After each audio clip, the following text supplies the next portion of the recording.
Тот Бүләр мәктәбендә мәгариф үзәге химия, биология, физика өлкәсен кылычлый. Мәктәпкә программа нигезендә җиһазлар, проекторлар, ноутбуклар кайтарылган. Без барганда укучылар чебен аягын микроскоп аша зурайтып карыйлар иде. Бу көнне укытучы бөҗәкләрнең аяк аппараты темасына лаборатор эш алымнарын өйрәтте. 40 лаборатор эше алабыз.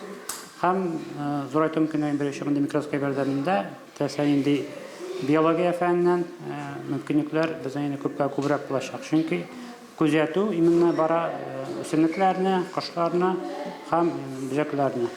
Шушы мөмкинлекләр беренче лаборатория. Үсеш ноктасы базасында билгеле фәннәр буенча дәресләр, дәрестән тыш эшчәнлек кысаларында эшлекле уеннар, тренинглар үткәрү дә күздә тотыла.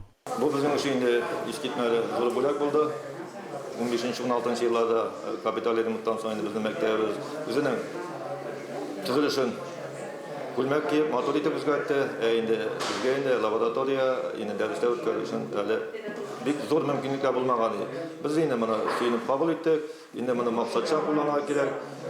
Инде укучыларыбыз Алла белсә, белем үрләрдән тагын да югары дигән өметтә калабыз без. Менә безнең мәктәптә точка рост кабинетлары барлыкка килде. Анда бик күп төрле яңа приборлар кайтты һәм җиһаз һәм безгә бу бик ошады. Үзем программирование ягыннан һәм робототехника буенча китмәкче булам. Безгә бу үсеш ноктасы бүлмәләре инде бик күп мөмкинлекләр ача.